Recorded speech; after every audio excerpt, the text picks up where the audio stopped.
everyone, myself Harshit Kumar Pandey, and in this video we are going to cover class 12 music 034 code संगीत परिजात ग्रंथ। तो चलिए शुरुआत करते हैं। तो अपने पिछले वीडियो में मैंने आपको संगीत रत्नाकर के बारे में बताया था कि संगीत रत्नाकर की रचना किसने किया, उसमें कितने अध्याय हैं। तो आज चलिए बात करते हैं संगीत परिजात ग्रंथ की। तो देखिए, अभी तक हम कुछ वीडियो आपको अपलोड नहीं कर पा रहे थे क्योंकि मेरी तबीयत ख़राब थी, जिस कारण से हम वीडियो अपलोड करने के लिए सक्षम नहीं थे। तो आज से वीडियो अपलोड करेंगे जिसमें संगीत परिजात जैसे कि ग्रंथ हो गया, यूनिट 3 को पूरा कवर करेंगे। और फिर उसके आगे का जो टॉपिक है जैसे कि तबला के बारे में, छप ताल, रूपक ताल, धमार ताल, इनकी चर्चा करेंगे।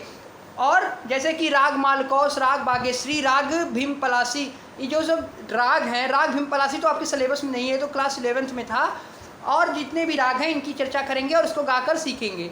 तो संगीत परिजात क्या है? तो सबसे पहले बात करते हैं कि संगीत परिजात ग्रंथ। इस ग्रंथ की रचना पंडित अहोबल जी द्वारा 1650 ईस्वी में संस्कृत भाषा में की गई। यानी 1650 ईस्वी में संगीत परिजात ग्रंथ की रचना पंडित अहोबल जी द्वारा 1650 ईस्वी में संस्कृत भाषा में इस ग्रंथ की रचना की गई। इस दौरान हिंदुस्तान में मुगल शासन औरंगजेब का राज हुआ करता था। यानी जब संगीत परिजात का रचना हुई तो उस समय किसका राज हुआ करता था? तो हिंदुस्तान में मुगल शासक औरंगजेब का राज हुआ करता था। पंडित दीनानाथ जी द्वारा इस ग्रंथ पर फारसी भाषा में अनुवाद किया गया और पंडित दीनानाथ जी ने इस पर फारसी भाषा में अनुवाद किया। पंडित जी ने पहले ऐसे संगीतज्ञ थे जिन्होंने संगीत परिजात में वीणा पर स्वर स्थान निश्चित करने के लिए नई पद्धति का निर्माण किया। यानी जो पंडित अहोबल जी थे वो पहले ऐसे संगीतज्ञ थे जिन्होंने संगीत परिजात पर वीणा पर स्वर स्थापित निश्चित करने के लिए नई पद्धति का निर्माण किया। पंडित जी ने सुर तथा विकृत स्वरों पर वीणा की तार पर बताया। इस ग्रंथ के शुरुआत मंगलाचरण से होती है। और इस ग्रंथ की शुरुआत किससे होती है? तो मंगलाचरण से इस ग्रंथ की शुरुआत होती है। इस ग्रंथ में कुल 500 श्लोक हैं सुसज्जित है। यानी इस ग्रंथ में कुल 500 श्लोक से सुसज्जित है। यानी इसमें कुल 500 श्लोक हैं। इस ग्रंथ में कुल 8 अध्याय हैं। और कितने अध्याय हैं? तो कुल 8 अध्याय इसमें इस ग्रंथ में हैं। उन अध्यायों के नाम क्या क्या हैं? तो स्वरा अध्याय, ग्राम अध्याय, मूर्धना अध्याय, स्वर विस्तार अध्याय, वर्ण अध्याय, जाति अध्याय, समय अध्याय और राग अध्याय। ये इनके क्या हैं? अध्याय हैं। यानी कुल 8 अध्याय हैं और 500 श्लोक हैं संगीत परिजात ग्रंथ में। और इसकी रचना किसने किया है? तो पंडित अहोबल जी द्वारा 1650 ईस्वी में संस्कृत भाषा में इस ग्रंथ की रचना की गई। तो चलिए बात कर लेते हैं कि स्वर अध्याय क्या था। पंडित अहोबल जी ने प्रथम अध्याय में हवा और आग को संयोग से नाद की उत्पत्ति और उसके 2 भेदों के बारे में बताया।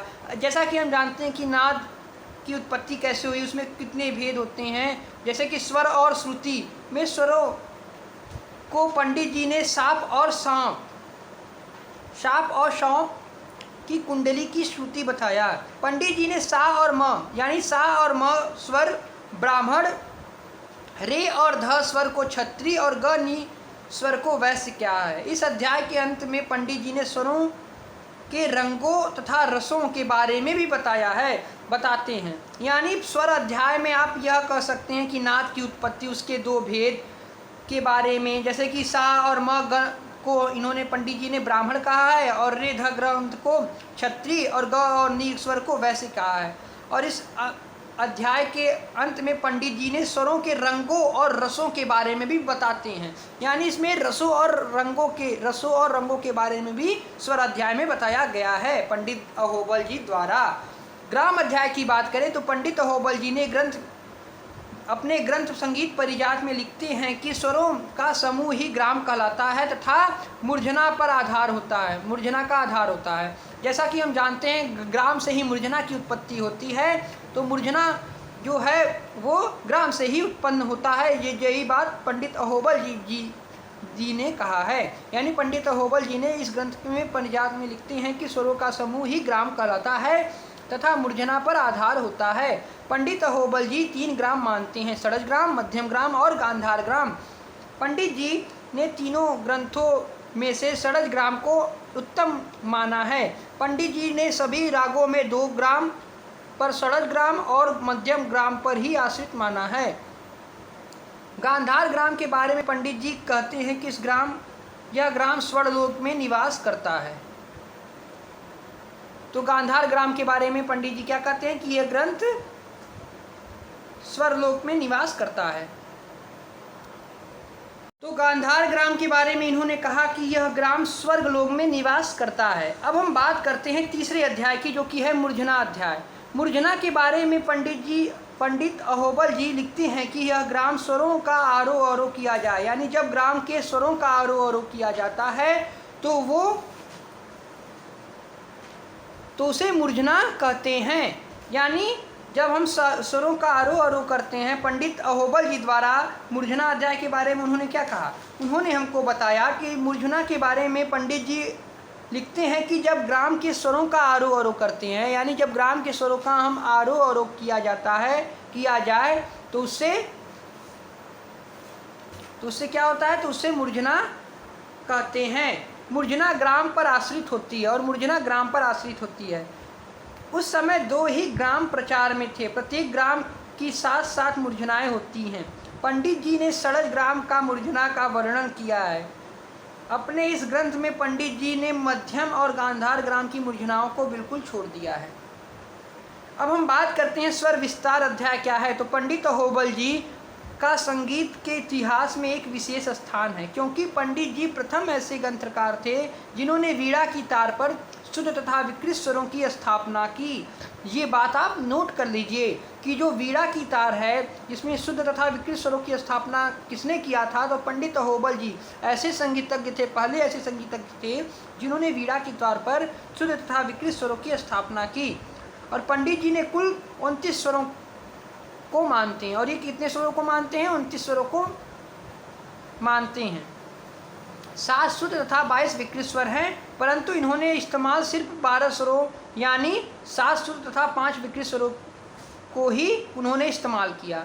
ये तो देखिए पंडित जी 29 स्वरों को मानते हैं, जिसमें 7 जो हैं वो शुद्ध स्वर हैं और 22 जो हैं वो विकृत स्वर हैं, परंतु इन्होंने इस्तेमाल सिर्फ कितने स्वरों का किया, 12 स्वरों का, यानी 7 शुद्ध तथा 5 विकृत स्वरों का ही इन्होंने इस्तेमाल किया।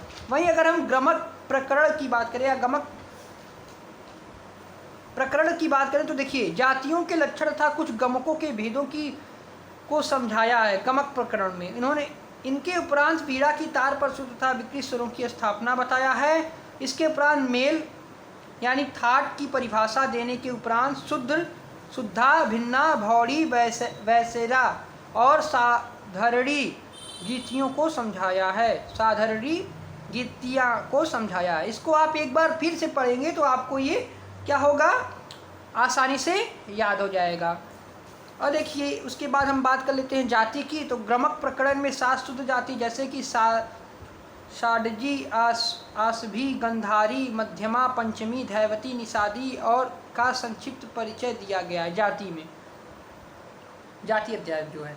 और कंपित, सुफरित, तिभिन्न, धरपर, हुम्फित आदि गमक प्रकार को समझाया है।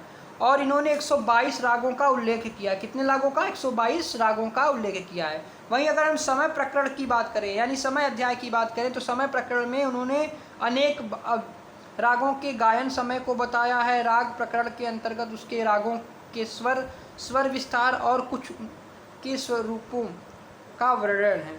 वहीं अगर हम वर्ण अध्याय की बात करें तो इसके खंड, मेरु ढंग की स्वर रचना का वर्णन है। 4 प्रकार के वर्ण स्थायी, आरोही, अवरोही एवं संचारी और वरों पर आधारित हैं और 63 प्रकार के अलंकारों का वर्णन है। किसमें, वर्ण में। और 122 रागों का उल्लेख है। तो ये था आपका संगीत परिजात ग्रंथ के बारे में। तो मिलते हैं नेक्स्ट वीडियो में, तब तक के लिए goodbye. Thanks for watching this video.